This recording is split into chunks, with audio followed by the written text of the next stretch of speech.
Hello, everybody, and welcome to the Tuesday edition of Video Clips. And just a couple of things I want to remind you about. The first thing is at the end of the month is my Women's Health Boot Camp, and that's going to be a Friday night, Saturday morning, Saturday afternoon event. And we're going to cover everything from diet and hormones throughout the life cycle of women, and screening for cervical cancer and breast cancer, and risk factors, and menopausal weight gain throughout the life cycle, everything you want to know about women's health. And so if you want to, I'm only going to have 25, I'm going to do this like I did my boot camps last year, where I only had 25 people, and we could all see each other on Zoom, and we could do a lot of interactive conversation and questions and that sort of thing. So if you want to participate in it, now's the time to get registered so you don't get closed out.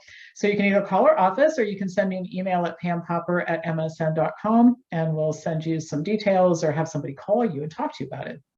The other thing is I'm continuing to do conference calls for healthcare workers who are looking for opportunities. And this Thursday, February 10th at 9 p.m. Eastern, is the next one. I'm holding them every couple weeks or so. So if you'd like to be part of that, I provide slides and detailed information so that you have a record of everything I said. There's opportunity for questions, that kind of thing. Again, send me an email. Happy to enroll you for that as well. It's free. Okay, so take advantage of the free stuff, of course. All right, so today's topic, I've been from time to time featuring topics that everybody knows something, except it isn't true. And today's talk is about that. So it has to do with sodium intake. And there's no question that in many populations, there's too much sodium intake. And I'm going to cover that too.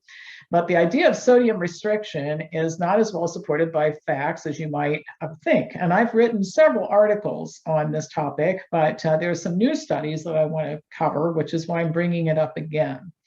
So I'll just start at the beginning. Some public health guidelines, for example, the 2020-2025 dietary guidelines for Americans, their recommendation for that committee was that sodium intake should max out at 2,300 milligrams a day, the goal being to lower blood pressure, which is, we were told, will lower the risk of heart attacks and stroke.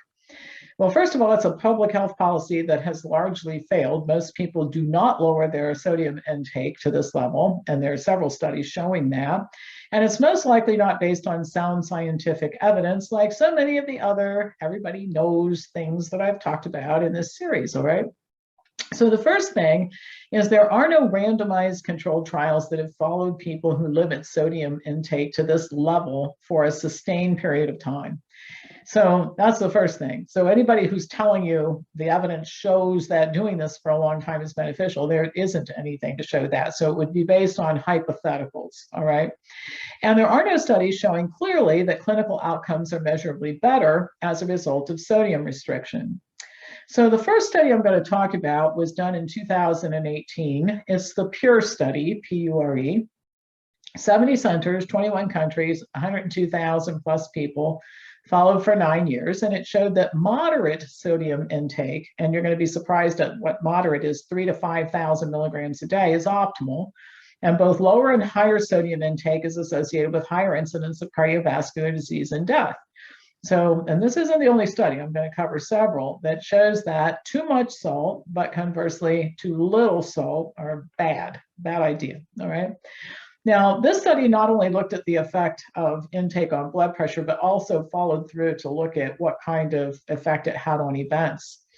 So, and this was done in 667 communities. Intake and risk of events in a community is a much better and more stable and reliable metric than for an individual. And the metrics for the communities and for the overall cohort were the same, which excludes the potential for measurement errors in sodium intake to have led to incorrect conclusions. And so there was no, this moderate intake at 3,000 to 5,000 milligrams a day also was the best for avoiding events. Another study in 2021 looked at the relationship, what was published in 2021, looked at the relationship between sodium intake and life expectancy using a third approach, an ecological study of mean sodium intake across 181 countries. Countries with higher sodium intake had lower all-cause mortality, which is, again, contrary to what everybody says is the best thing to do. This goes against conventional thinking and the contention that high sodium intake is a big cause of premature death globally. These conclusions are supported by other studies with different designs. Observational studies of individual participants have found U-shaped or inverse associations between sodium and mortality. The results are consistent in people who do and don't have vascular disease, who do and do not have diabetes, people with and without hypertension, and studies using different methods of estimating sodium intake. A meta-analysis of prospective cohort studies reported that the range of sodium consumption associated with the lowest cardiovascular event rates is between 3 and 5,000 milligrams a day. Now, ecological studies have all kinds of limitations, but if they provide results that are consistent with the results of using other means of collecting data, the general conclusions are likely to be real.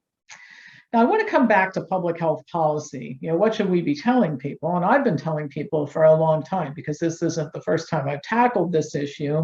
And these are not the only studies. I've cited 4 of them here, but they're not the only studies that show that, these particular conclusions.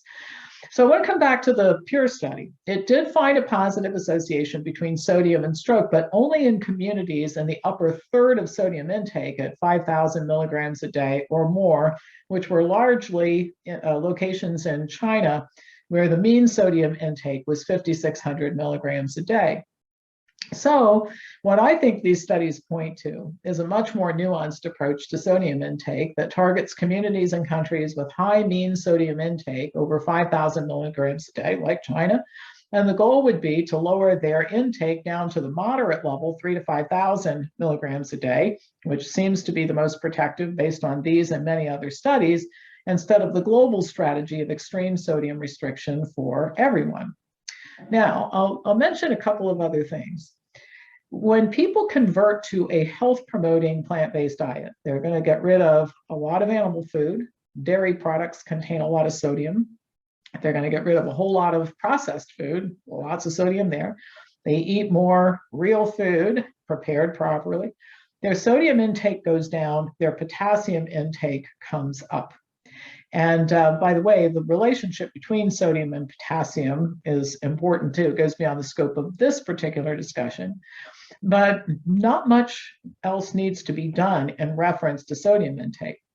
It doesn't come down to the levels that the health authorities tell us they should at 2,300 milligrams a day, but it does come down, potassium comes up, and usually people don't need to do any more than that.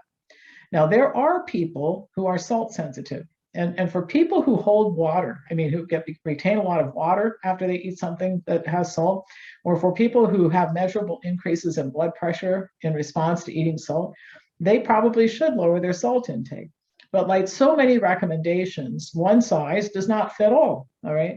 Alcoholics shouldn't drink, but people who have 8 drinks a year don't need a lecture about alcoholism. People who are salt sensitive shouldn't have it. Very much of it, but that doesn't mean that the rest of us need to ratchet our salt intake, our sodium intake down to the same level. And the last thing that I'll mention is that people like the taste of salt. We have salt receptors, taste receptors on our tongue. Humans are designed to eat some salt. We actually need some. And often people will eat more plant food if they can put salt on it than if you tell them they can't. And that's the objective, is to get people to eat more plant foods.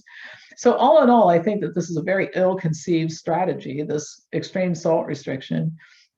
We see a lot of people who've done this salt-free diet for a while, and they're usually not in such great shape either. Their allergies go wild. They have all kinds of problems as a result, just like these studies show. Too high, too low, very bad. Middle is where you want to be.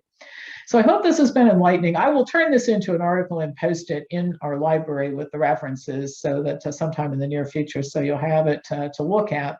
But I thought it was important information to put out, because I'm all for not making eating well any harder than it needs to be. All right, that's all for today. As usual, pass this on to anybody who you think would enjoy watching it. I'll be back to you tomorrow with more news. Thanks for watching.